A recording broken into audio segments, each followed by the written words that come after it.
थांनो मियाहाय बिदिनो 10:30 टाइम जाबायमोन पार्लाराव थांनो होननानै जोंना नानि दङ नानिखौ आंनि फिसाजोखौ आंनि बिनानावनो गथायलांदों आरोखि नै लाखिथ' दसे हिनजावा मा मावनो हिनजावा आंनि नबनिता बसुमतारी पार्लाराव थांनो होननानै माबोरै थांदों मा होननानै पार्लाराव आंथ' गैयामोन आंथ' खिथालांस्लाबनाय जायाखिसै आङो जेब्लाखि दस्रायाव थांदोंमोन आं न'आव सोंफैबाय आं नानिनाव नानिया खिथाबाय पार्लाराव दसे थांदों थाबनो फैफिनगोन मुसुगुर फुजा हैनो आं होननानै नानिनि सायाव नानिखौ खिथानानै नानिखौ होलांनाय जादों आरोखि बिनि उनाव मानसिया गैया फैफिना नेबाय थाबाय जोङो गैया 3टा 4टा लागैसिम नेबाय हिनजावाबो जोंना गथ' 2 दङ बिसोर बिदि टाइमावहाय जुदि बिमा बिफा गैजायाबा माबायदि जागोन बिसोरनि फिउचारा सोर नायगोन बेखौ आरोखि खावलायहरनाय जाहैबाय फिन आरो सानै गथ'नि बिमा दिनै न'खरखौ गारनानै खारनानै बबेयावहाय दङ बिथांनि जेबो सुलुग मोनाखै थ' जेन जानो हागौ नोंथांमोना बे मोनसे भिडिअखौहाय सोरनिबा रादाबफोरनि सुलुं बिजोंनि गेजेरजोंहाय नोंथांमोना अलरेडि मोनथिखाबाय जानो हागौ बा नुदोंबो जानो हागौ थ' जेना जा जायफोरानोखि नुवाखै नोंथांमोना आंनि भिडिअनि गेजेरजों भिडिअखौ जोबजासिम नाय अब्लानो बुजि मोनगोन आं दायो नोंथांमोननि सेरावहाय मा भिडिअ लाना फैदों नोंथांमोना जानो हागौ मोनथिखाबाय बै आंनि इन्ट्र' होनाय ससे भिडिअखौ बेजोंनो लोगोसे टाइटेलखौ आरो थाम्बनेलाव नायनानै मोनथिखाबाय जानो हागौ मानि जाहोननि थाखाय नैबे मोनसे भिडिअ नोंथांमोननि सेरावहाय लाबोदों थ' जेना जा लोगोफोर नोंथांमोना भिडिअखौ जोबजासिम नाय माब्लाबाबो स्किप खालामनाङा आथिखालनि जुगावहाय जोंनि बर' समाजावहाय जोंनि गरिब दुखुथिया न'खरावहायसो मानो बेफोरबायदि जाथायाहाय गले गले जानो थांगासिनो दङ आरो मानि थाखाय जाबाय थायो मा जाहोननि थाखाय जोंनि बर' आइजो माहारिफोरा बेफोरबायदि गुबुन हौवा लानाय बा गुबुन न'खरखौ सिफायलांनाय बेफोरबायदि जाथायाहाय जायो आरोना लोगोफोर आं बांसिनखौनो 100आव 80% नुदों जे जोंनि बर' हिन्जावफोराल' खारनाय हौवाफोराबो दङ नाथाय खिन्थु आं प्रायखौनो नुनो मोनाखैहाय जोंनि हौवा माहारिफोराहाय एसे खम दङ बिथांमोनाहाय गोबां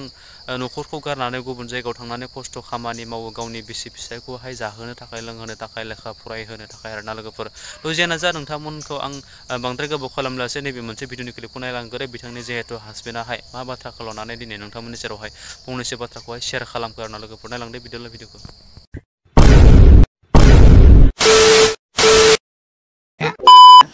आंना मुङा जाहैबाय फुंखा बसुमतारी गामिनि जाबाय 1 नं गलादाङि जाथायाथ' जेबो जायाखै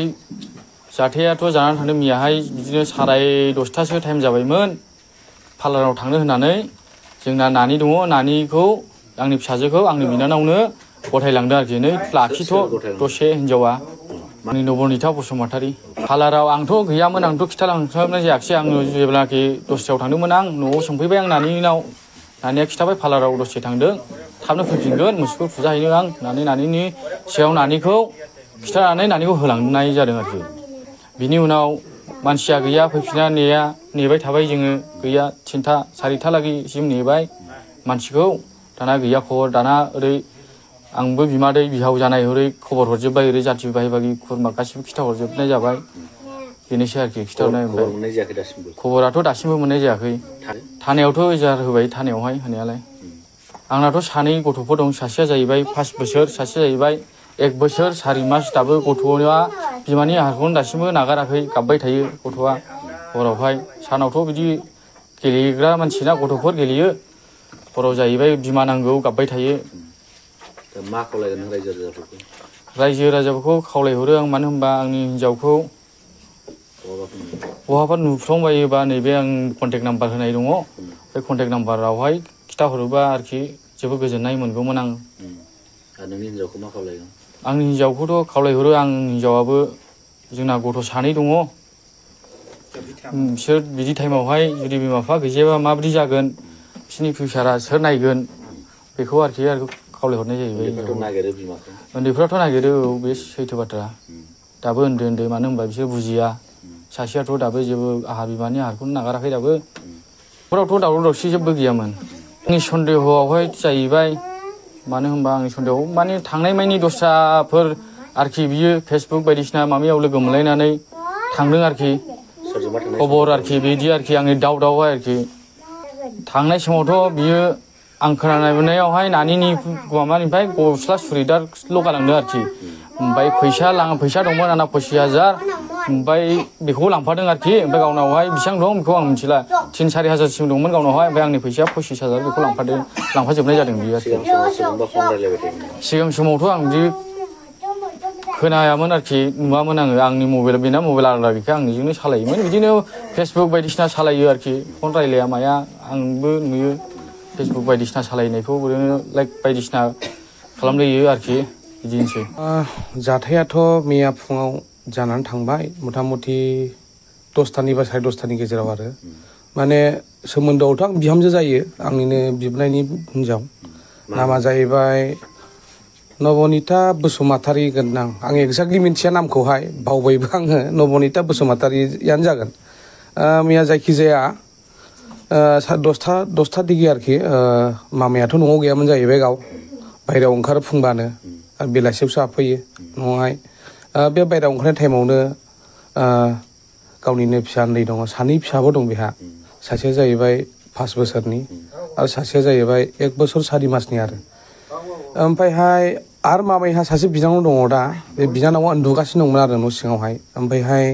जोंना भावरिफोरा बे फिसाजो उन्दैसिनखौहाय जे उन्दैसिन आरो 1 बोसोर 4 मास बे गथ'खौहाय आनै बे जोंनि भागिनानि बिनानावनो आनैसोनो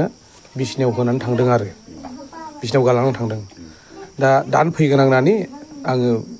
पालाराव मुसुगुर फुजायैनि सेरामपुरना गसाइगावनो गोजाय हक थांदों आरो मैया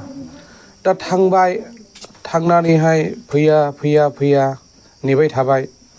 3था 4था जागलायबाय उनावहाय माने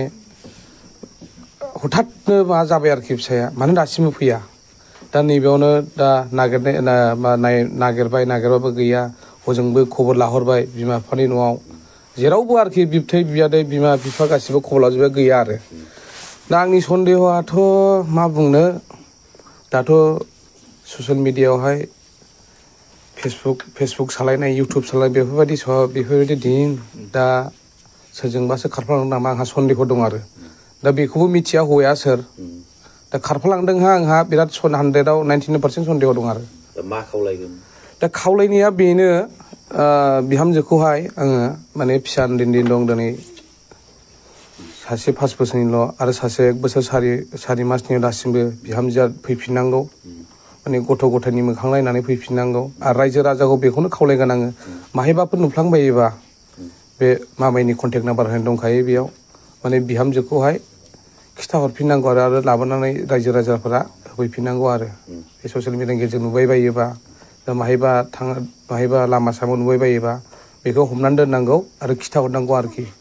तो बेनोमोन लोगोफोर भिडिअआ निस्सय नोंथांमोना जोबजासिम जुदि भिडिअखौ नायदोंब्ला थारैनो हमदांनो हाखाबाय बुजिखाबाय बिथांनि जिहेतु हासबेन्डआहाय मा राव लानानै मा थांखि लानानै दिनै नोंथांमोननि सेरावहाय फोरमायलांखो आरो बिथांनि जिहेतु खारनाय बिसियाहाय मा जाहोननि थाखाय गथ' सानैखौ गारनानै दिनै न'खरनिफ्राय जानगार जानानै दङ आरो बबे जायगायाव दङ माबोरै खालामनानै दङ बिथाङानो गावनि खुगानिफ्राय रोखा रोखा नोंथांमोननि सेरावहाय फोरमायलांखाबाय बेनि गेजेराव आं आरो बांद्राय बुंनानै भिडिअखौहाय जेन फोलावबावगोन होननानै आं सानाखै जोबथारनायाव नोंथांमोननि सेरावहाय मोनसेल' रिक्वेस्ट खालामदो आं बे मोनसे भिडिअखौ नोंथांमोननि सेरावहाय लाबोनायाव आंनि माबाफोर गेना गोरोन्थि जादोंब्ला बयनिबो सेराव आं निमाहा बिबाय बेजोंनो लोगोसे नोंथांमोननि सेराव बे भिडिअआहाय मोजां जादोंब्ला बा नोंथांमोननि मोनसे हेल्पफुलनि थाखाय खामानियाव फैदोंब्ला नोंथांमोना अननानै आंनि चेनेलखौ साबस्क्राइब खालामदो लोगोसे लाइक कमेन्ट एन्ड शेयार खालामबावदो जोबथारनायावहाय लोगोफोर बे खनायाव थानाय बेल आइकनखौ नोंथांमोना दाबायना हो आरोना लोगोफोर जाहाथे बेफोरबायदिनो गोदान आपडेट्स भिडिअ होयोब्ला गिबि नोंथांमोननियावहाय नटिफिकेसना सहैनाय बायदि स' थेंक इउ स' माच नेक्स्ट भिडिअ फिन खेबसे लोगो मोनगोन बाय बाय